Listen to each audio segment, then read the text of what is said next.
In this topic, we are going to learn about new tax regime. அதாவது 23, 24 வரைக்கும் tax பே பண்ணுறது follow பண்ணிட்டு ஸ்லாமுக்கு ஒரு ஆல்டர்னேட்டிவா இப்போ 24, 25 அகாடமிக் இயருக்கு அதாவது அசஸ்மெண்ட் இயருக்கு நியூ டாக்ஸ் ரெஜிம் மாறி இருக்கு. அதை வந்து பார்க்கணும். அதை டீல் பண்ற செக்ஷன் வந்து section 115 BAC of Income Tax Act 1960. Okay, we are going to see the key features of this section one by one. This regime is optional. There is no need to opt this regime compulsory. If you want to opt old regime, we can proceed.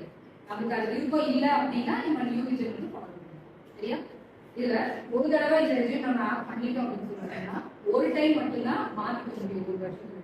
For example இந்த assessment இயருக்கு நான் new regime படி நான் tax file பண்ண decide பண்ணேன்னா நீ திருப்பி பழைய ரெஜிமுக்கு மாறணும்னா ஒரு டைம் மாறிக்கும்.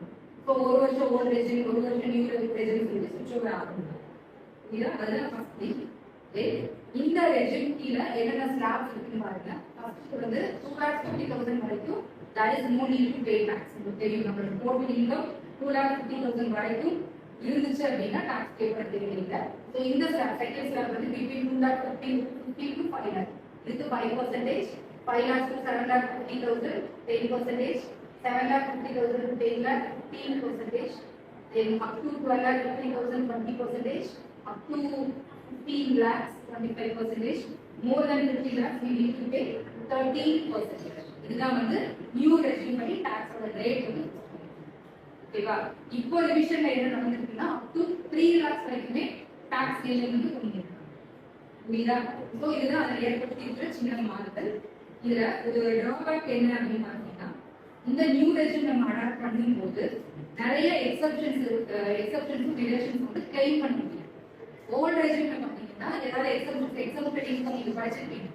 அந்த இன்கம் ஏதாவது எக்ஸப்ட் ஆகுது அப்படின்னா அதை வந்து நம்ம கிளைம் பண்ணிடலாம். ஆனால் இந்த நியூ ரெஜிம் நீங்க போறீங்க அப்படின்னா எக்ஸப்ஷன்ஸ் எதுவுமே கிடையாது, டிடக்ஷன்ஸ் எதுவுமே பண்ண முடியாது. புரியுதா? So housing allowance, leave travel allowance, standard deduction அந்த section 80 to 80, interest on housing loan இது எதுவுமே நம்மளால அவைல் பண்ணிக்க முடியாது. இதுவே பழைய மெத்தட் ஓல்ட் ரெஜிம் நம்ம ஃபாலோ பண்றோம்னா இந்த அலவன்சஸ் எல்லாமே நம்ம கிளைம் பண்ணணும். சரியா? Next one deductions and exceptions. இதுல வந்து நிறைய டிடக்ஷன்ஸ் இருக்கு, அதுவுமே நம்ம வந்து கிளைம் பண்ணிக்க முடியாது when we follow this new regime. அது என்னென்ன டிடக்ஷன்ஸ் நம்ம அப்படி அவைல் பண்ண முடியும் அப்படின்னா employees contribution to NPS under section 80CC நம்ம பார்த்துட்டோம். நேஷனல் பப்ளிக் ஸ்கீம் சொல்லிட்டு ஒரு இன்வெஸ்ட்மெண்ட் பிளான் இருக்கு. அதுக்கு எம்ப்ளாயிஸ் கான்ட்ரிபியூட் பண்ணும்போது அந்த அமௌண்ட் நம்ம டாக்ஸ் பே பண்ண தெரியும். அதுதான் வந்து டிடக்ஷன்ஸ் ஆர் எக்ஸப்ஷன்ஸ் சொல்றாங்க. இதெல்லாமே நியூ ரெஜிம்ல ஆகும். Transport allowance, conveyance allowance, daily allowance இதெல்லாமே allowable exemptions under new regime. The next feature is about eligibility. யாரெல்லாம் இந்த ரெஜிம் ஃபாலோ பண்ணலாம் அப்படின்னா any individual or into affiliated family can have this new regime to pay a tax. Taxpayers with business income can also opt for the regime, but switching back to the old regime is allowed only. ஏற்கனவே explain பண்ண மாதிரி taxpayers business income வச்சிருக்க எந்த taxpayers வேணாலுமே இந்த regime adapt பண்ணலாம். ஒரே ஒரு தடவை மட்டும்தான் சேஞ்ச் பண்ணிக்கலாம் ஓல்டு ரெஜிம். ஸோ வருஷம் மாற்றுறது பாசிபிலிட்டி வந்து கிடையாது. So these are all the various key features of new regime which is followed under Income Tax Act 1960. That is the comparison between old regime and new regime. இதுதான் ஏற்கனவே follow பண்ண old regime features, இது new regime. When compared to both, which one is better நீங்க analyse பண்ணணும். Tax rate பார்த்தீங்கன்னா old regime ஜாஸ்தி, இப்போ tax rate வந்து லோவர். தென் எக்ஸப்ஷன்ஸ் வந்து நிறைய அவைல் பண்ணிக்கலாம். HRA ஃபைல் பண்ணிக்கலாம், லீவ் டிராவல் அலவன்ஸ் ஃபைல் பண்ணிக்கலாம். இதெல்லாமே ஓல்ட் ரெஜிம்ல ஆகும், பட் நியூ ரெஜிம்ல எப்பவுமே ஆகும் கிடையாது. தென் டிடக்ஷன்ஸ் சொல்லிட்டு ஒரு யூனிட்டே நம்ம ஒன் பை ஒன் லேர்ன் பண்ணுவோம். அதுல எல்லா செக்ஷன்ஸோட டிடக்ஷன்ஸும் பாசிபிலிட்டி இருக்கிறது எல்லாமே அவைல் பண்ணிக்கலாம். அந்த ஓல்டு ரெஜிம் இந்தியா அவைலபிள் கிடையாது, அலோவ் பண்ண முடியும். When we follow the new regime.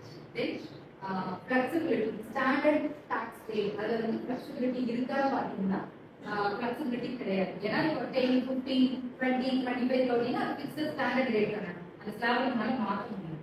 New ரெஜிம்ல optional ஒவ்வொரு வருஷமும் நம்ம வந்து சேஞ்ச் பண்ணுவோம்.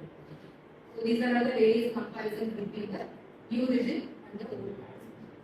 Some of the benefits and drawbacks of this new regime is going to be explained here. The first benefit is lower tax rate, and there is no need of planning. There is no need of tax planning because there are so many options for tax saving purposes.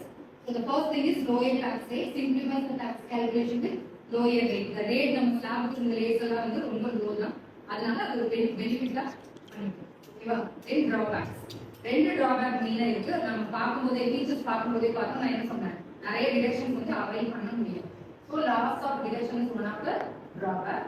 Taxpayers who invest in tax saving instruments have significant deductions might end up paying more tax under the new regime. Deductions avail பண்ண முடியாதனால ஆட்டோமேட்டிக்கா என்ன ஆகும், இப்போ 5 lakh income இருக்கு, 30,000 deduction பண்ண முடியும்னா நீ 4,70,000 மட்டும் டாக்ஸ் பே பண்ணா போதும். ஆனா இந்த டிடக்ஷன் அவைல் பண்ண முடியாதது ஆட்டோமேட்டிக்கா டாக்ஸ் எதுக்கு வரும், 5 lakhs கட்ட மாதிரி இருக்கும் இல்லையா? அப்ப டாக்ஸ் ஆட்டோமேட்டிக்கா ஜாஸ்தியா இருக்கும். அதெல்லாம் வந்து அவங்க நோ ஹெச்ஆர்ஏ ஆர் ஸ்டாண்டர்டைசேஷன், அந்த கம்பேரிசன்லயே பார்த்தோம், அலவன்சஸ் எதுவுமே கிளைம் பண்ண முடியாது. ஸோ ஹவுஸ் ரெண்ட் அலவன்ஸ் எல்லாம் கிளைம் பண்ண முடியாது, ஸ்டாண்டர்டைசேஷன் எதுவுமே அவைல் ஆகாது. ஸோ ஆட்டோமேட்டிக்கா என்ன ஆகுதுன்னா டோட்டல் இன்கம் ரெடியூஸே ஆகாது. இன்கம் ஜாஸ்தியா வர வர டாக்ஸுமே அதிகரிக்கும். அதுதான் நியூ ரெஜிமெண்ட்